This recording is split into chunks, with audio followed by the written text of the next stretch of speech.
Hey, what's up, everyone? Dragon back in here to tell you that you should be reading Fragment.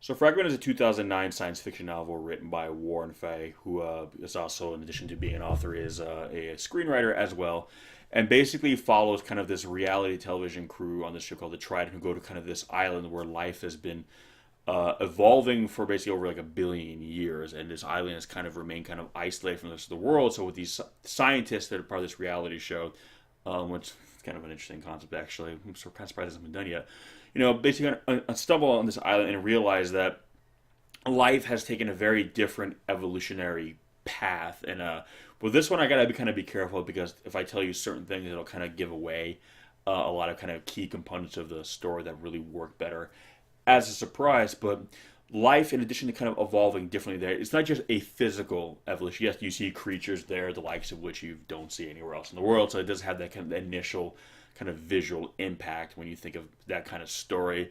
But it's not just physically how it looks, it's kind of the biological mechanisms that we kind of just assume life. It's kind of, we determine like the natural world around how we perceive the natural world, and more specifically, how we determine sentient, intelligent life. And what this story really does a good job of doing is exploring and expanding upon that notion, that understanding, or how we've come to understand. And we also look at ourselves kind of the pinnacle of life on this planet, the peak of evolution. We're the smartest, and for something to be sentient, something to be intelligent, something to be very evolved, essentially it has to have achieved it just like us, both by similar means of evolution as well as kind of the end result basically being us.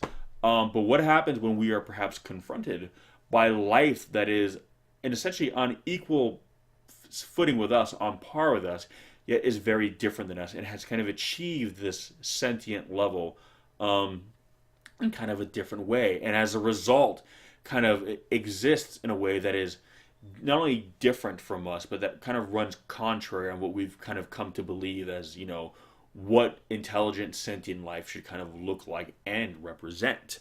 So it plays on kind of our existing notions of basically just our existing notions. It plays against our own nature to kind of just assume we know how things are supposed to work, because that's really what it kind of, I think, the underlying kind of theme of the story is. It's not just, okay, yes, we know that there are still plenty of things we have not discovered in terms of science, as science progresses, as the means and tools in which we use to kind of study the natural world continue to advance, we will uncover new things. That's fine, but all these things are still kind of expected to fall within kind of the sphere of understanding that we have, how we have come to know the natural world, how it's supposed to work. So you'll find new things within it, but it's still a system, kind of a biological system that we feel we have a pretty clear understanding of. And whatever we find, no matter how new or strange or wonderful, will still kind of fit neatly within this system that we feel it is nature as a whole.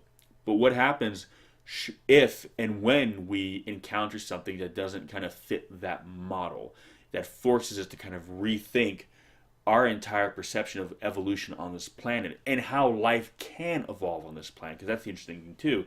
If this was taking place on an alien world, these were as a colony spaceship going to another planet, and they go to this planet and they uncover, okay, obviously alien life, but alien life that's evolved differently than it is on Earth. I think for most people, in terms of even just the reader, we're more apt to accept something like that because, well, it's an alien world. Why wouldn't, the evolutionary course that it's taken be alien to ours? Makes sense. But what happens when we uncover kind of an alien form of evolution right here on Earth that forces us to question our understanding of how nature on this planet functions and can evolve? So at the scientific level, you can see why a bunch of scientists would find that fascinating and even unnerving. But even just as a casual reader, someone who's not a scientist or someone who doesn't really, follow science, or I myself am not a scientist, sadly, but I'm a big science buff. I follow all the big science news stories of the day. I try to stay very versed and in various scientific discoveries and various fields of science, in my day-to-day life. It's something I have a great interest and passion for. Therefore, I stay up on it. But there's a lot of people who, I'm sure a lot of you don't. So, but you still have a basic understanding of how things are supposed to be in the natural world, how things kind of came to be as they are, regardless of how in depth that knowledge is. But when we are confronted as a species by something that essentially kind of goes against what we have kind of perceived as to be the way things go, regardless of how in depth that knowledge of yours is, it's kind of a shock to the system because, on the one hand, it changes everything we know. And on the other, it forces us to ask ourselves, what else do we not know? And to how big are the things out there we don't know? Because again, there's all those kinds of mysteries. We travel to the bottom of the ocean, we find a new kind of arthropod of some sort. Okay, cool. It's not that unexpected to be some kind of life form that then we don't know.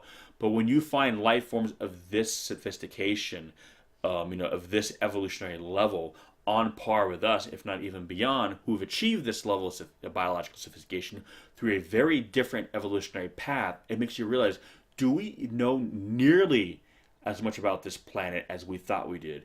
And is the planet we're living on now actually more alien to us than we would have initially thought? Again, we all assume that, strange creatures of all kinds exist in and amongst the stars. But we don't really think that something that different from us can exist right here in our own backyard. So what happens when we as a species are confronted with life like that right under our noses? And that's kind of what the story really does. It forces us to ask ourselves, are we really as familiar with our own backyard as we think we are? And what happens when we find something, when we are confronted with a truth that runs contrary to everything we thought can and should be possible on this planet? How do we deal with it as a species, as a scientific community? So it raises a lot of interesting questions. It's a very kind of well thought out book. It's a very science heavy book, but I feel it makes the science very accessible to someone who maybe it's not really their cup of tea. I said the same thing when I did the You Should Be Reading for Relic, which again, very science heavy book, but it presents the science in a way that I feel is very interesting and is what kind of grips you and pulls you into the story because you want to know more. You want to know how it works. So yeah, Fragment. Have you read it? If so, give me some of your thoughts. If you haven't, I'll leave some links in the description section below where you can go pick it up, check it out, give it a read. Come back, give me some of your thoughts. Let me know what you think. I'm always curious to know about that, especially when it comes to stories that, even though it's kind of pseudoscience, yes, it still pulls heavily enough from real science. And he asks kind of the classic question, what if? And I always love those kinds of stories. So give me some of your thoughts about that. What you think? Does it interest you more in the science itself? Do you find yourself more curious now about the natural world? And a lot of times these science fiction stories work as kind of the gateway drug for a lot of people who maybe don't have a passion for this sort of thing, but it's the fiction that gets them kind of curious about the science. So it's, so kind of like, what came first, the science or the fiction? Science fiction. Well, for a lot of people, it's the fiction.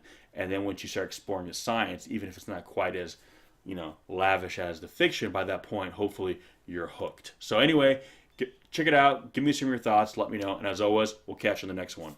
Peace!